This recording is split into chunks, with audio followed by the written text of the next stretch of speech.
Hey everyone, welcome back. We are live still down here at Techno Security in Wilmington, North Carolina. I have not messed it up and said Myrtle Beach as of yet, so that's a good thing. We're down here at the show, and this exhibit hall is pretty impressive. It's a lot bigger than the. Have you been to the one in Myrtle Beach I before? have. I actually felt like it looked smaller, but I'm not good with estimating size, Really? so it Okay. could be bigger. The ceilings. I mean, The ceilings are much taller. anytime someone has a two-story booth with an upstairs and downstairs, It's really impressive. yeah, let's celebrate. They have this. We're going to be talking to Ronan a little bit later on, Oh, that'll be and fun. I'll be making fun of him for that two-story booth. They're going to come with a third floor next year to Yeah, compete. for sure. Everyone else will come with two, and they'll come with a third level. I think it could fit too. I know you guys can't see it. Maybe I can like pan that way at some point, but it's impressive. It's bigger than my first apartment. Let's be fair. They've put an escape room on their second floor to keep people engaged with the product. It's a really cool setup. By the way, I'm talking to Jessica Stutzman. Yes. Ah, see, I got it. Waz, if you're watching, I got it right. Just saying. And you're all things OSINT. So Yes. now I'll tell a little story from my perspective here real quick. I knew you've been involved in OSINT for some time now, and I've been meaning to talk to you. And I was just down at IASIS, and I know you were as well. And we were set up down there, and I keep seeing you walk back and forth. I'm like, I got to make a point to meet her. And at some point, I want to talk OSINT back and forth. And it wasn't until after the conference, and I was thinking about it again. I'm like, So LinkedIn was the solution. I Yes. went and stalked you there a little bit. So. I had wanted to try to tag up with you while we were at IASIS as well, but the first week I was actually teaching our IASIS OSINT course for the first time ever, and it just so happened that where all of the vendors and where you folks were set up was like half a mile from where my room was. I was at the complete opposite end of the convention center, and it was great because I averaged like 20,000 steps a day, but I did not get down there as often as I wanted to. That just clicked to me. This is why this hall seems small to you. You used to the IASIS massive hall where they're fitting 350 students, and that's not big enough for the classroom. No, maybe that is what it is. It is. Yeah. It's got to be. The Techno in South Carolina probably was smaller than this, but Oh, yeah, yeah, I'm used for to sure. that big ballroom for IASIS. Yep, so. it just clicked to me. That's possibly what it is. So you taught the OSINT class at the IASIS training then, first time? Yes, Ever. first time. We had sat down last year, so I have been with the IASIS since 2020. I was supposed to go down for their BCFE, but we canceled due to COVID. So I was kind of just on the roster, on the list, learning a lot from people on the listserv. Right. Came down in 2021, took the BCFE course, got my certification as a CFCE, and came back in 2022 to help teach and row coach for the BCFE class in 22. While I was there, I did some chatting with classic Rob Atto out of Spider Forensics and Damien. We were talking about, our OSINT experience and how he thought, that there was a big need for OSINT to be fused with forensics. And that's something I've been very excited about for a long time. And we kind of pitched the idea to the training team that OSINT would be a really valuable addition to the IASIS course offerings. And they loved it. They thought it was a great idea. So we spent about, the year between the 2022 event and 2023 getting everything set up. We set up a 36-hour training course. Myself and my counterpart, Courtney Harmon, she came down and taught with me for the week down at IASIS. We had about 16 students, which was more than I expected. For a first year, that was really cool. Phenomenal. I think the most exciting thing about that was that I had a student fly in from France just to take my class and then fly back the next week. That's amazing. I was just so shocked that I was like, I can't believe somebody wants to come and learn from me for that. From France. That's so cool. Right. And he was super smart too. I think he was a cybersecurity guy. So he really, really talented and had a lot of really cool insights for the class. So, always teaching, but always learning from them too, especially from different regions. So that was really exciting. It was our first year. We're, already gearing up and making some changes and developments to the curriculum for next year. And we'll continue to change it, until the night before class, because everything changes so quickly in this, in the OSINT industry that what works today won't work tomorrow. So we're constantly updating and refreshing the material. And then you'll be teaching two classes, one the first week and then one the second week. Well, it's going to build. No, it will. Yeah, Absolutely will. We'll You see the trend. Everyone sees the trend, right? That's just the way it's going to happen. Yeah, I mean, it was a really great layout this year because we taught the OSINT kind of a basics course. So we teach from the ground up how to set up a computer, how to set up, a phone, how to set up persona accounts and things like that. And then week 2 was the dark web class taught by Rob and Damien over at Spider. So we did a little bit of dark web. We had our students go into Tor and actually like explore the dark web and go to some darknet markets, which Oh, were nice. really cool. But it was very cursory level. So we actually had some students that stayed for the second week and Hmm. did kind of the more advanced learning, a whole 36-hour course on the dark web.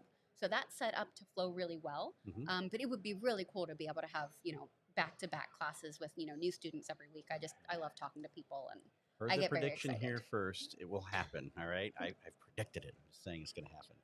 So, Jessica, tell us how did you get started in the crazy world of digital investigations in general? Where did you start? At one point, we come out of school never intending this path. It's never the plan normally, but maybe it was for you. How did that No, happen? it was not part of the plan at all. So I got out of high school and I didn't know what I wanted to do. I Sure. just knew that I didn't want to go to college until I knew what I wanted to do. Smart. So I spent some time trying to figure it out.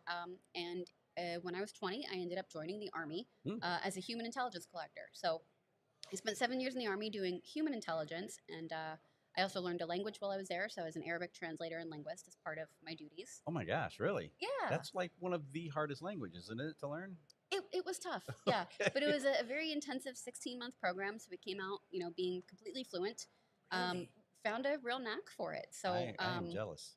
it was interesting. I don't get to use it as much as I prefer to, but keep it in the pocket just in case and try to keep it fresh. I'm jealous. I tried in the military. I took I can't remember the qualification course for the linguistics. The D Lab. That's it. Oh, it's so tough. And I did horrible on it. It's like it's the language that doesn't make sense. It doesn't exist, and I was terrible at it. I failed miserably. They go, you got to do something else. So just straight intelligence. It's like linguistics was not my thing. It was very clear based on the I testing. didn't think it would be my thing either, but originally my kind of longer term dream was that I wanted to go to Egypt and be an Egyptologist. I wanted to do archaeology and study in Egypt. Awesome. So I was like, well, I'll go into the Army first. I'll get a little bit tougher, so I'll be Right. able to protect myself if I'm in a foreign country. Right. I'll learn the language, and then I'll go to Egypt. Then I'll do digs, and I'll go to college for that. And that's not what happened at all. So I just when I went in, I fell in love with the intelligence process. I fell in love with human intelligence and just like that type of work and Yeah. that type of mission set. The national security type work. So I got out of the Army. I did some background investigations, and that was really fun. Did that for about 2 years or almost 3. And then I moved on to a contract, and it was with the Financial Crimes Enforcement Network. So I started doing, terrorist financing crimes, money laundering, Oh, stuff right. like that. Yeah. Working with, a bunch of their kind of partners. And then from there, I moved over to a contract with Customs and Border Protection. Okay. So I was a consultant there, and that's where I really first got into open source intelligence. And I'm actually doing a talk in Australia on the fusion of HUMINT and OSINT, but they're very similar, right? OSINT is, if you really wanted to dumb it down, it's HUMINT from behind a computer, right? You're doing the same kind of research, the same kind of like Right. work. It's just digital instead of in live person to person. So I'd had some kind of experience with OSINT doing research and doing background investigations. You do a lot of that work anyway. Sure. But that was my first role doing like dedicated OSINT work, and that was back in 2018, 2019. So that was my big focus for, ever since then it's been OSINT oriented. But I was sitting at my desk one day, and I had, a big computer here with a couple monitors, and there was also a computer to the right of me on a different desk that nobody ever used, nobody ever touched, nobody turned it on. And I'm just like, yeah, whatever. It's just like collecting dust. I don't care about that. And one day my boss came up to me and he's like, hey, do you want to learn how to use that? And I'm like, it's a computer. What am I supposed to learn? And he's like, well, no, that's a Nuix server. And I'm like, I don't know what that is. And he's like, well, if you want to learn it, we'll send you to go learn. So I spent a week out at the Nuix headquarters in Herndon and went through their training program with Scott Johnson and Malcolm Jeffries. Scott is actually here with Nuix. And they are the only reason that I got into forensics. So they are, ultimately the reason that I'm here and, how all of this is developed. We took the kind of Nuix crash course on their technology, and that actually, it really kind of all just, the forensics made sense, right? The ones or zeros, the concept of like, it's there or it's not. It was very, very clear. And Malcolm and Scott were like, oh, you should think about IASIS if you want to learn more about this. And I was like, yeah, I like learning. Let's do it. So meanwhile, I was in school. I was working on my degrees and everything. I finished my master's in Arabic linguistics because it was just easier to do that. Still amazing. Easier. To the guy that failed the D-Lab. Nope, not easy. Sorry. It's easier challenging. For me. Well, from a credits perspective, I didn't need as many because my undergrad had finished in that as well. But so I went in and I, signed up for IASIS. I went through their whole program and everything. learned about the forensics, really fell in love with it, started doing some forensic stuff and using their systems, and started to kind of see that there's, a lot of fusion that could happen between the two. So that was why I Oh, yeah. wanted to get more involved with OSINT with IASIS, because I think forensic investigators have a huge ability to take a lot of that data and further exploit it to develop their cases. But it's just Completely not agree. happening because they just don't know how to do that. Right. So that was kind of how I got into, the forensics, and kind of like trying to fuse that with OSINT. So since then, I'd gotten accepted into a doctoral program, so I'm working on my doctorate in strategic intelligence Awesome. and trying to focus on something in the OSINT field. I just don't know what. I get so excited about so many things. I have a list of like 30 research questions that I might want to do a dissertation on, but I haven't Right. decided yet. So we'll get there and we'll figure it out. But yeah, that's kind of like how I got into all the forensics. That's I a never would have phenomenal thought. path. I Yeah. never would have thought that I was. If you've ever met other human people, they're like, "Oh, people are the best. Computers are for nerds," and I was like, never would have imagined a future where I'm like reading hex and binary and doing computer, nerd things for a career. And it's been really cool to see how that's developed. That's pretty awesome. And you're in an interesting spot because we were talking a little bit pre-show of how those two kind of need to interact with one another, right? How that's you meant. I think you said a circle. I'm gonna let you explain it because you did it much better than what I could possibly do right now. Yeah. And talk about how those advantages. You kind of alluded to them with the digital forensics person. And you may have to explain a little bit of OSINT. So I was a computer forensic person, and OSINT, I had no idea what it was until I came out into the private sector, where Okay. people talked about it a little bit more. I'm like, oh, this is amazing. Yeah. So what is a little bit more about OSINT, and what kind of things can you do? And you alluded to the computer. I'll just let you. Sure. So OSINT overall is just using open source information to kind of further intelligence practice or, collection efforts or missions. There's a lot of different definitions to OSINT. It's still not something that people agree on. Sure. The OSINT Foundation is actually probably the best place to go to look for resources on what that is. They are fairly new. They stood up in August 2022. I am one of their founding members. I sit on their resourcing and policy committee.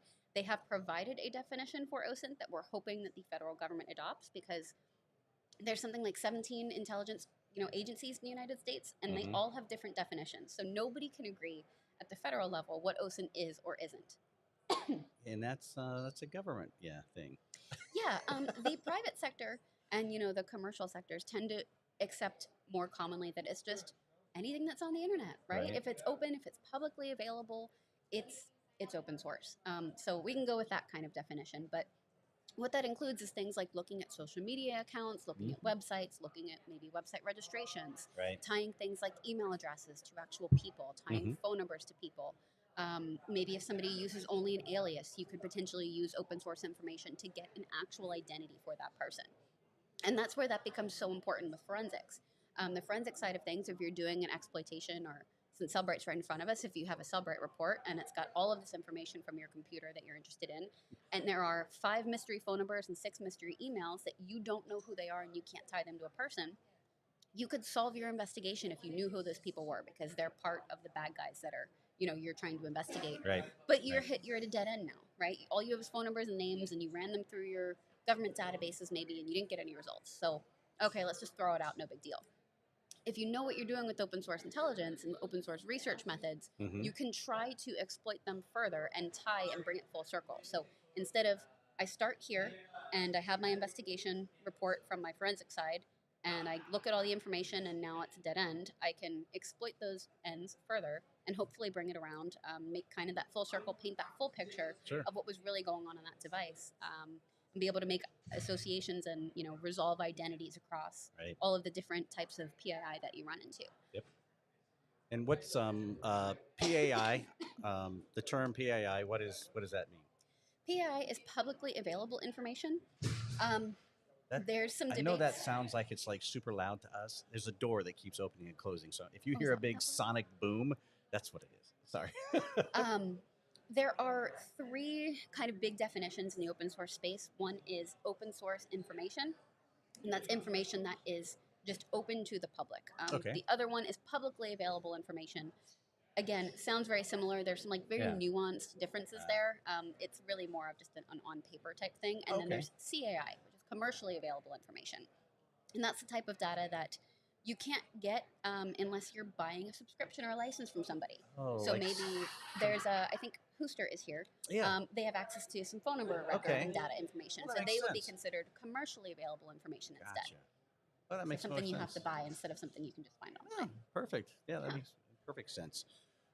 So with the challenges now, right? You kind of mentioned how forensic folks can take advantage of using that, which is huge. And if you're not doing it, you should be, absolutely should be putting that information together because a lot of detectives aren't gonna they're gonna know how to do the basics, what detectives do, right? Right. But that at more advanced level, that more, hey, I got to go look at this type thing, they may not know how to do that, and that may be where those two come full circle. I'm going to use your Yes. words. All right. Yeah. Yeah. There are just so many challenges with open source exploitation, and that was one of the things that we talked about in my talk here. It was on defensive open source, so protecting yourself while you're doing online Oh, investigations. right. So a big risk that people have is, oh, I want to do research on this person. Let me look them up. Well, did you just look them up on your phone? Yeah. Why? Now they potentially know that you've looked at them, right? So there are a lot of ways that people can expose themselves and put themselves at risk. Something very, very common in the law enforcement community is they will have, that's one of my IASIS students. Okay, She actually took my OSINT class in making Orlando. sure the heckles weren't happening. I warned you about it ahead of time. Always good to see students around, That's hanging awesome. out, having a good time. So she had a great time. She's a great student too. Um,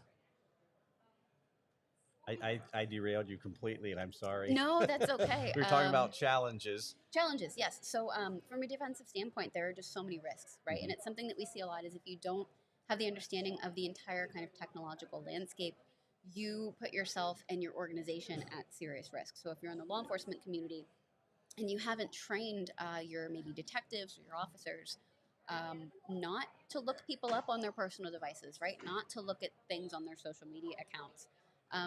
That's a big risk, right? You can let that person know that you're looking at them. The example I like to use is LinkedIn. Right. When you looked me up on LinkedIn before you sent me the friend request, Yep. I got a notification that said Kevin DeLong looked at your profile, Yep. and I was like, Stalker. okay, that's not weird at all. Yeah. But if you look somebody up on your personal device, they're getting a notification. Yep. If that's your bad guy and your officer looked him up, they now know that that officer looked at him and they have risked themselves. Mhm. They now know that they're likely the target of an investigation.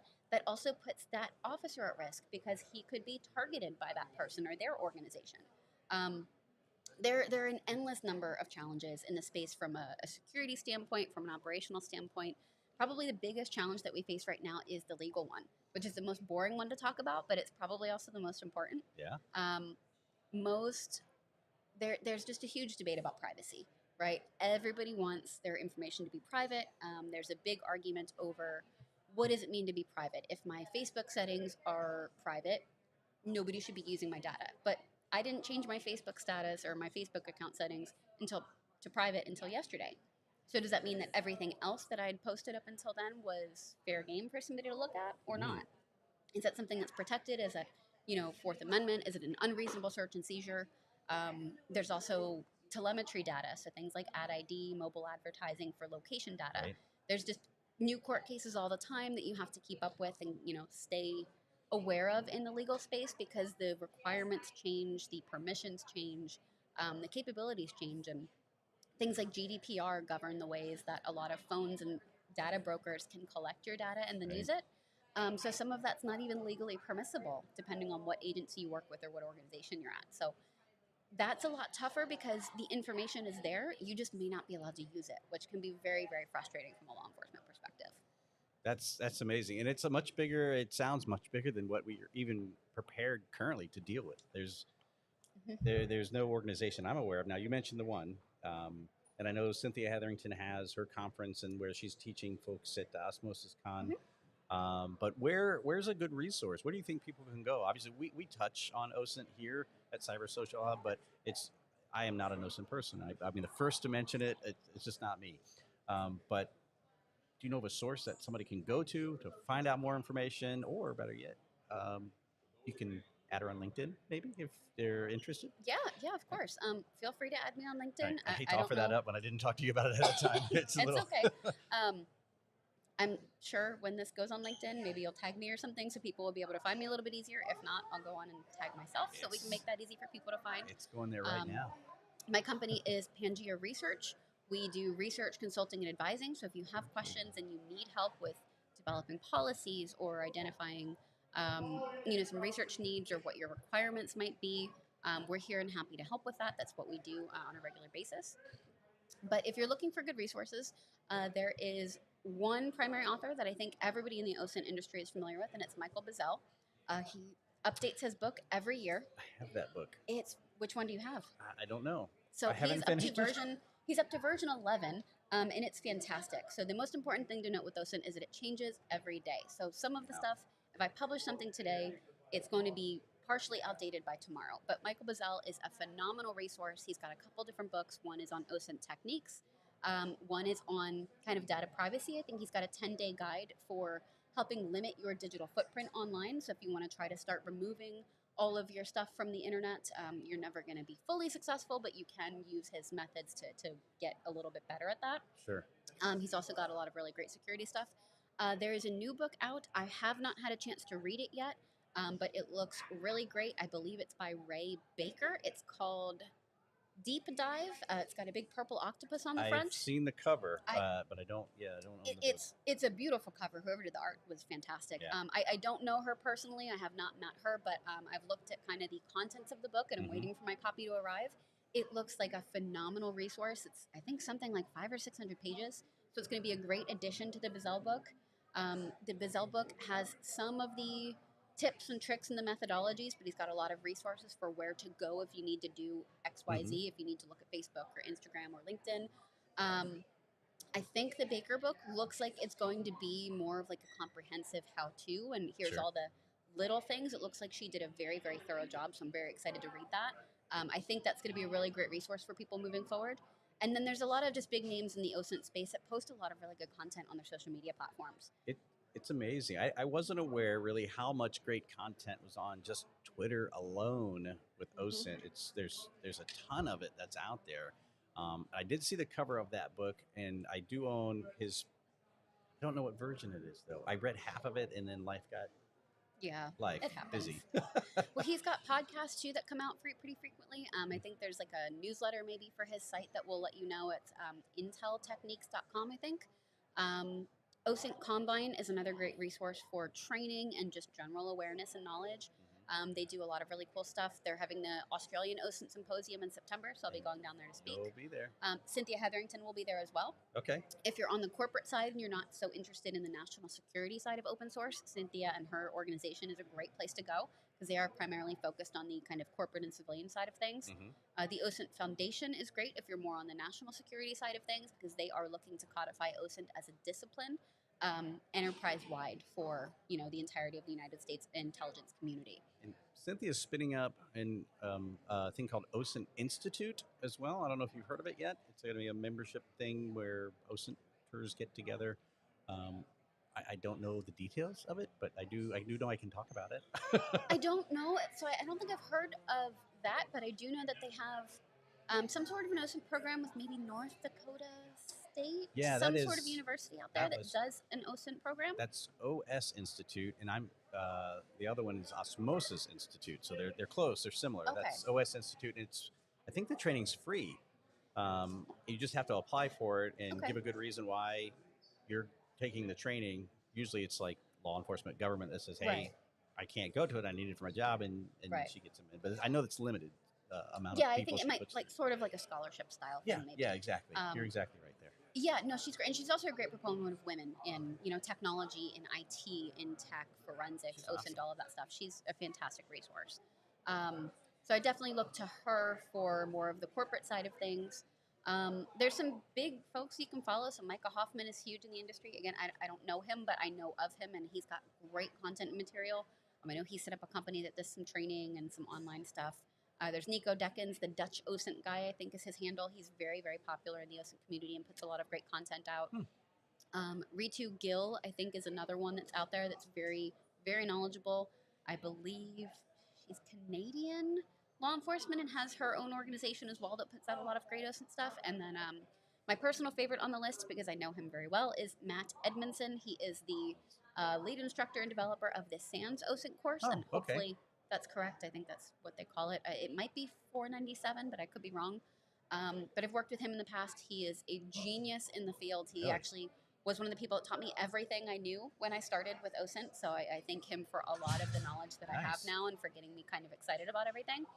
He's got a couple websites. He's got the Digital Forensics Tips site, and I believe he has started a laboratory called maybe Argelius Labs, and they do some open source I've heard of research it. and a lot of Maybe. other interesting things. He's also Check it out. fantastic with the forensics, and he's all self-taught. He's one of the smartest people I've ever met. He's absolutely That's phenomenal in this space. phenomenal. So That's that awesome. should be a really good list of resources and people for folks to look at and follow. Heck yes. I do not post on social media that much. I am the worst at being social on there. Just not something I got into. I'm a millennial, so I should be much better about it, but it's just not something I ever got the passion for. So Right. I'll share links and stuff once in a while. The OSINT Foundation just put our scholarship out. So if you're an undergrad and you're interested in getting into OSINT, even if you're not right now, you have the opportunity to go apply for the OSINT Foundation Scholarship. It is $2,500 award. You have to apply either between now and July 10th. It wow. closes July 10th or when we receive 100 applications, whichever comes first. So Okay. if you're in any undergrad program but you want to learn more about open source and you're trying to get into the industry, feel free to go and sign up for the scholarship. I'm not sure what the application process is. Where But do they go find that again? Where do they go? you can go to LinkedIn if you look for the OSINT Foundation. Okay. And if you find me on LinkedIn, I actually shared that post, I think, this morning or yesterday. Oh, the great. days are blending together. It's been a long I'll conference. personally go find it, and then I'll put it into the description Mhm. down below this one. Now, it's only going to be on YouTube because I don't know that we can get it back on LinkedIn, but I'll put it on the YouTube channel, and you guys can go over there and take a look at it too. Or you can just go follow her on LinkedIn, Yeah, and you'll see or it follow right me away. and we'll repost it and be happy to share it and All send right. it. Awesome. Well, hey, thank you so much for hanging out with us. And I know I'm glad I showed you that button. Yeah. Oh, I do. I use it all the time, and it's just one of those things. It's one of the live issues of being at an event.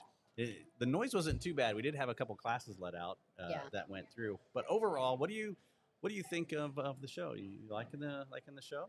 Yeah, it's been really cool to see it in its kind of new home. So I've been here a couple years past for the Myrtle Beach events, and those were always really interesting. Yeah. Cool location, lots of really fun and interesting people. It's always great to get to these and get to see people that you haven't seen in like a year. It's some of those things are like you've got trade show friends and you only see them at trade shows, but it's always a good time and good Exactly, to so grab true. a coffee and catch up.